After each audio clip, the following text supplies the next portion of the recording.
Hi, I'm Jackie, recovering codependent. I am going to lead a workshop on step 11. I'm going to be your fearless leader today, and we're going to do a workshop where you all are going to help me, and the group collective brilliance is how we all are going to learn today. So if you want to grab your green workbook, we are going to look at step 11 in here. Also for the second half, if you have your red CoDA in this moment daily meditation book, we're going to be looking at this after the break. So step 11, I closed my book. Okay, page 145 is where we will be. But I'm going to share just a little bit first about my experience with step 11 and how this is, I will say, transforming my recovery. At the beginning of this year, I made a decision to spend a year really focusing, living in step 11 specifically. Last year in the spring, I really felt a direction. I felt a directive from my higher power to dig more deeply into step 11 and the thought of a conscious contact. And I've added, at least for this year, one word to that, and that's a constant conscious contact. And I say that word without perfectionism, because obviously constant is not possible. But the word, let me read step 11 here. Sought through prayer and meditation to improve our conscious contact with God as we understood God, praying only for knowledge of God's will for us and the power to carry that out. So sought through prayer and meditation to improve. So this year I really am working on a constantness in my awareness of my higher power, how I see my higher power through nature and other people and in meetings, and certainly through the literature. But in order to not activate my perfectionism, I'm also bringing that word improve my conscious contact, that it is a process and that I will never arrive, that this is an area that I have the opportunity to work on for the rest of my life. So we are going to start by reading, and if anyone has their green CoDA workbook and wants to do some reading, that would be awesome. There we go. Okay. Would anyone like to read that first paragraph for us? All right, I see a hand. Let me see if I can get this open enough. Oh, lots of hands. Wonderful.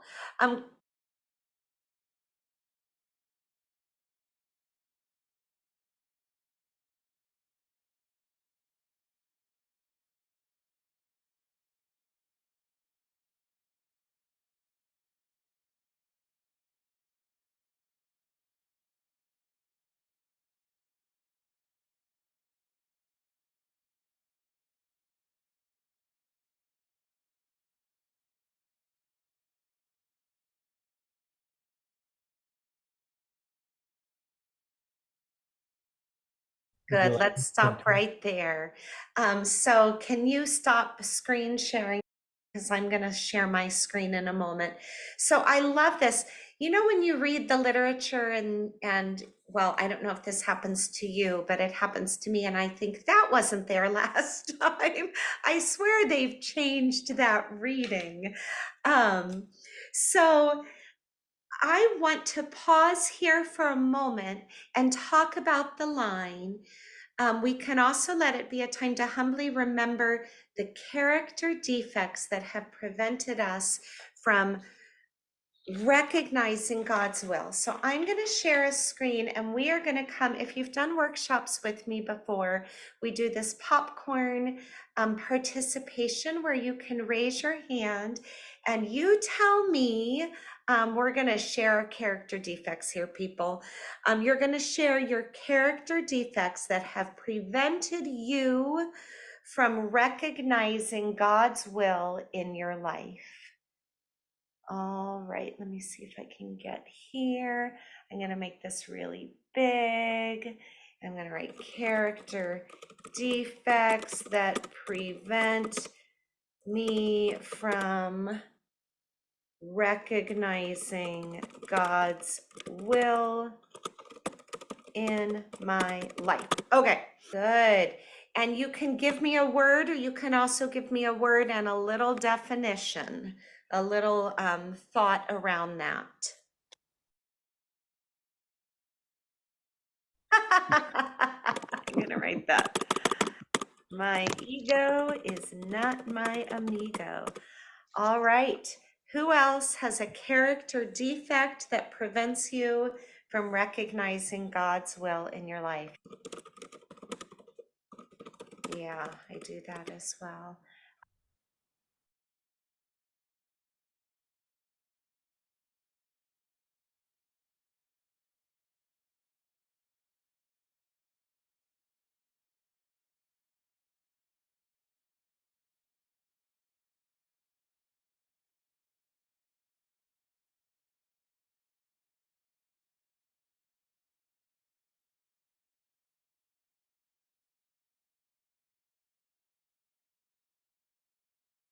Yes, I see the little toddler saying, I can do it myself. I don't need help.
Oh, okay, give me a moment. What I'm trying to do is copy this list. Okay, let's see if I can do this.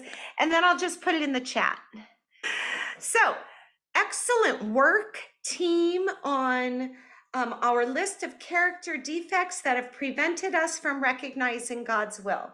Now, as a codependent, um, I can't live in the character defect side of this too long, right? That's what I did before recovery. So let's get moving out of that and start moving into the hope, which is where we want to live, I believe. Oh, here's another one. Confirmation bias is only looking or believing information that supports what you think, ignoring or discounting any evidence against what you believe. I'm going to copy that and put that in there for everyone.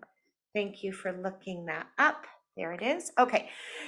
Are you able to go back to screen sharing the, oh, how did you know I was going to say that? All right, that's what I wanted. Okay, go team. So we are now on the We Approach Prayer. Do we have any volunteers to read? Oh, hold on.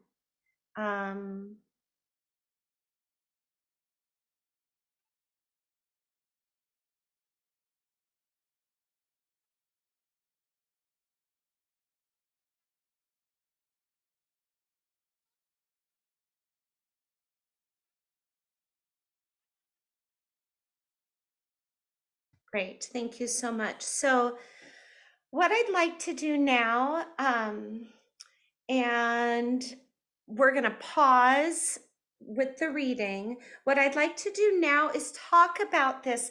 This is one of my favorite topics.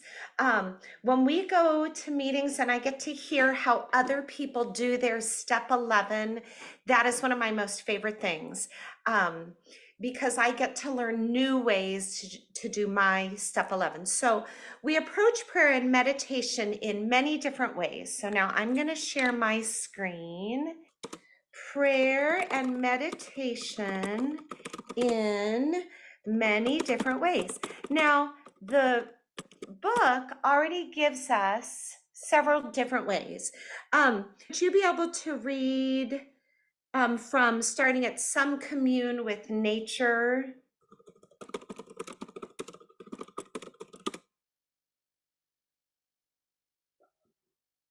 Okay, I think I've got it here. So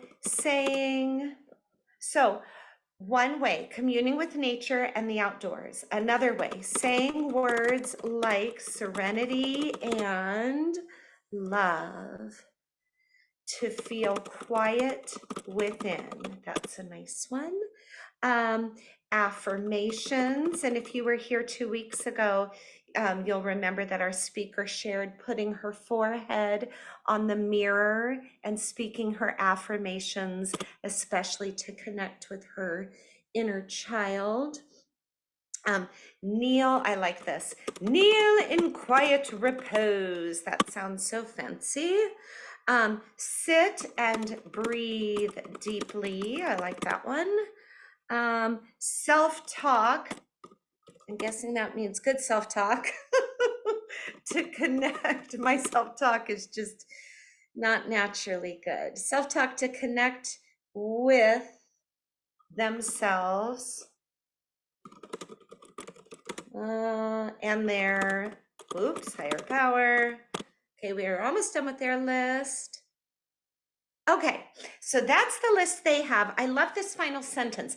It does not matter how we pray and meditate. What matters is that we do it. I have been to meetings before where I feel like very directively people are telling me this is the only way to meditate. You know, you must be in a comfortable chair but sitting up, and you must have a vanilla scented candle lit, and you must only read this meditation, and you must meditate for 22 minutes. And I don't think it works like that. In fact, our book just says here, it does not matter how we pray and meditate. What matters is that we do it. So what I would like now is if you are willing to raise your hand if you have a creative or different approach to prayer and meditation, because our book says we do that in many different ways. We're going to come up with a list, and maybe you have an idea that's going to spark somebody to try a new way to meditate. All right, what do you have for us?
I'm going to add on to swimming. I've never gone deep diving because I'm too afraid, but snorkeling and just magically ending up in a land of, the fishies, um, to me is it's an otherworld experience. And I had not thought about that being meditative. But when I need to get medical procedures done that maybe have a little bit of pain involved, I always go back to, I had one experience swimming with sea turtles. And if you've ever done that, um, oh, it just, um, that connected me with God. So that's what I do whenever I need to, get a medical procedure. So, and that's not on my list, but now it's on the list. All right.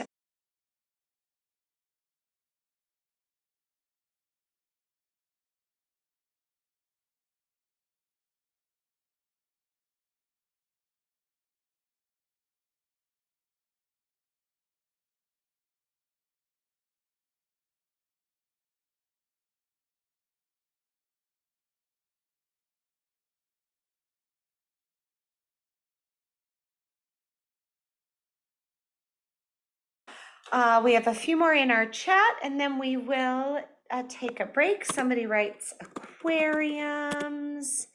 We have listening to the rain, water, or soothing.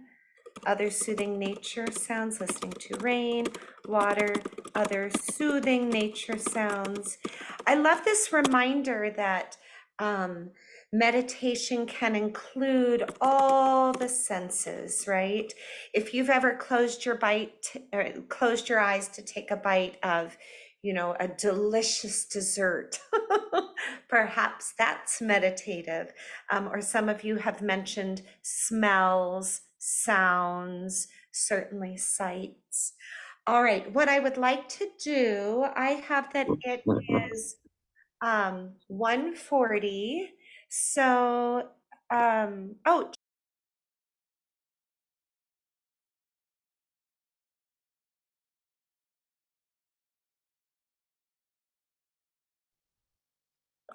yes, truth. All right, we're gonna come back from our break, finish up this portion. I'd like, can we go back to that, to the workbook? Yeah, all right.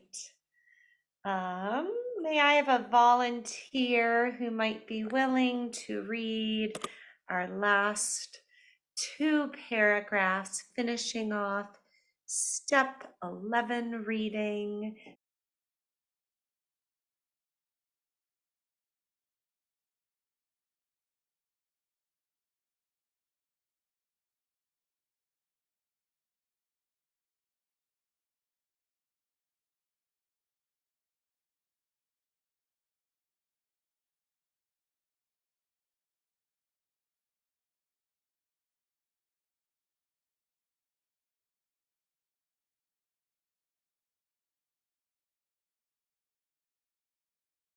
So much. All right, if you are following along on our questions, if you're following along in the workbook, I would like to do one collective question, and that is number 11 on page 146. How do I differentiate God's will from my will? I know, just a nice light little question, right? Not so much. So here is the question, and I would like to hear your answers. How do I differentiate God's will from my will? And that is a question from our green workbook.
This reminds me of so many things in recovery. We were talking earlier about a rut, how when I go back to the rut, which can feel comfortable, not good, but comfortable, that, oh, I lost my thought. My brain's a little foggy, but that the rut, the not surrendering would be the rut. Oh, I've lost it. I've lost that thought. But I think I get what you're saying around that. Yes, thank you. Now I want to capture that thought again, but I can't. Maybe it will come back. All right. That's it for the hands. That's it for, oh, here's another one. I like this. My will is uncertain and unclear. God's will is simple and clear. Let me add that here. V. Okay. Yes. So I wanted to share a thought that I had about my will versus God's will. I have this, this feeling of lack of alignment inside, and it's just more of a like a gut feeling, or when something doesn't feel right. I'm just going to write lack of alignment or alignment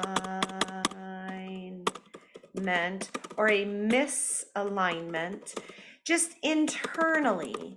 And when I feel that, when something is off, I have learned to see that is me not being in God's will. Does that make sense? I'm asking the whole room, I suppose, that when it doesn't feel right inside, it probably isn't inside. And I would also link to my inner child. And when she does not feel safe, I need to trust that. When she feels out of alignment, or like, I'm trying to push through in a direction that doesn't work for that inner child or inner alignment, that is me being in Jackie's will, not God's will.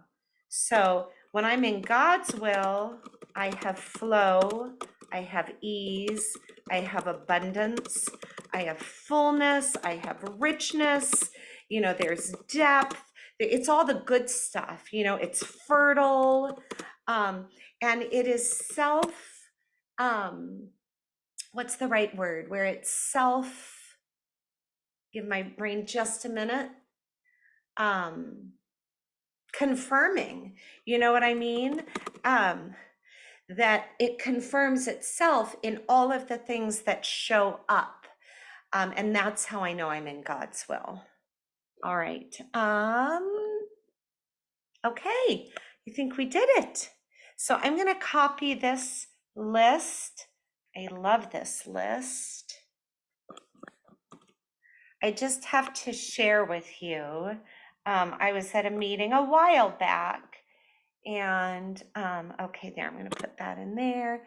I'm going to go back to my full screen to my friends. Okay, I was at a meeting a while back, and I asked the speaker something like, because she was speaking about God's will, and I said something like, well, how do you know, when you're not in God's will, what do you do? And she said something like, well, I'm always in God's will. And I thought, oh man, and I immediately had a shame attack, and my perfectionism activated, because I am not always in God's will.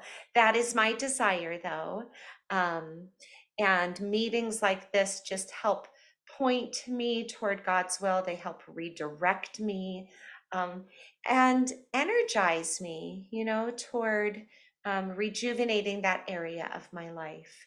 I know step 11 is seen often between self and God, but how beautiful it is to do this together communally. All right, what time? 2:07. Well, we better do the last thing I have planned, which is this little book. What I would like to do is take a moment, and I'm going to read today's meditation from In This Moment. So this is our CoDA. This is CoDA approved literature, and we are this year, really focusing on CoDA literature here. This is June 25th in our little book. What I'm going to do is I'm going to read it, and I pulled this up on I sent myself a picture of it. So now I can share it with you guys. Okay. Do you see that? Okay. So this is what we are going to meditate on. And if you'd like to journal, I'm going to read it out loud. Then we will take some time to ourselves. And then if anybody wants to share, we will do timed shares until the end of the meeting. In this moment, I'm grateful for the bad times.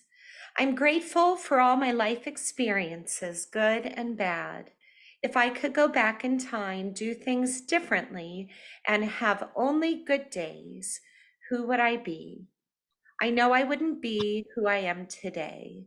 The good days are smooth sailing and fun, but I've learned so much about myself from those bad days. The bad times test my strength and open my eyes to the issues I need to address. I now see painful experiences as growth opportunities. At these times, I travel further along the road of recovery. So I will leave this screen up, and you can either close your eyes and meditate on those words or journal on them, and then we'll come back in a few minutes.